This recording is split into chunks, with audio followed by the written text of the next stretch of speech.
सर्वे के लोगों ने कम से कम हमें अलर्ट कर दिया है और हम तो समाजवादी लोग वो हैं जो दूसरों का कहना भी मान लेते हैं अगर सुझाव अच्छा हो तो। जो लोग सर्वे दिखाते हैं हम तो जगाने के लिए हमें सर्वे की रिपोर्ट आई है हमारे लिए। ये लगता है कुछ लोगों के बीच कंफ्यूजन फैलाने के लिए भी है, हो सकता है कंफ्यूजन फैलाना चाहते हो, इसलिए भी ऐसी रिपोर्ट आई हो।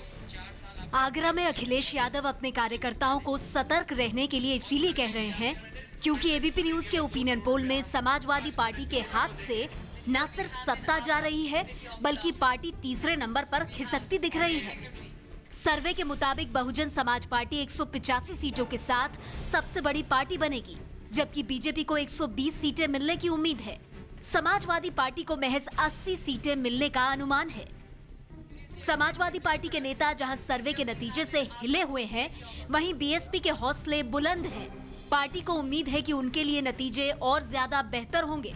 ये रुझान ही इस बात के स्पष्ट संकेत हैं कि बहुजन समाज पार्टी पूर्ण बहुमत की सरकार बनाने जा रही है। चुनाव से साल भर पहले कराए गए सर्वे में बीएसपी न सिर्फ सत्ता में आ रही है बल्कि मायावती मुख्यमंत्री पद के लिए राज्य की पहली पसंद है। 31% लोगों की पसंद मायावती है। सीएम के लिए पहली पसंद मायावती 31% लोगों के हिसाब से। अखिलेश यादव मौजूदा मुख्यमंत्री 30%, वरुण गांधी 7%, स्मृति ईरानी 4%, प्रियंका गांधी 2%। मायावती अभी विपक्ष में हैं, लेकिन अखिलेश के मुकाबले ज्यादा लोग उन्हें सीएम देखना चाहते हैं। ये अच्छी खबर नहीं है अखिलेश यादव के लिए।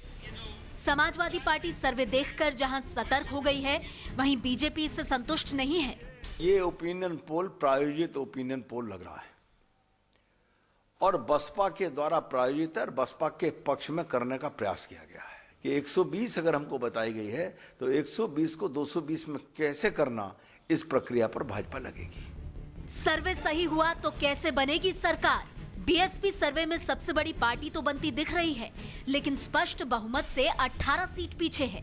किस तरह से बहुमत के आंकड़े तक पहुंच सकती है? 202 तक बीएसपी के साथ आ सकती है कांग्रेस और अन्य, और इस तरह से वो 203 तक पहुंच सकते हैं, यानी बहुमत के आंकड़े तक। तो पहला विकल्प तो ये हो सकता है, इस तरह की तस्वीर उभरकर सामने आ सकती है। दूसरा विकल्प क्या हो सकता है?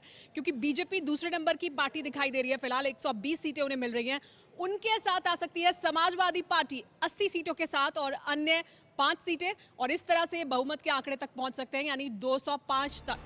ये सारी संभावनाएं नतीजों के बाद दिख सकती हैं, लेकिन एक साल पहले बड़ी तस्वीर ये है कि मायावती सभी विरोधियों पर 20 पड़ती दिख रही हैं और बीजेपी का लोकसभा में चला जादू फीका पड़ सकता है। एबीपी न्यूज का सर्वे आया है, उसमें आपको 80 सीटें मिल रही हैं, मायावती पूर्ण बहुमत में आ रही है। मायावती तो आपकी बात रहेगी जाकर के चौथे नंबर पर। एबीपी न्यूज का सर्वे आया है।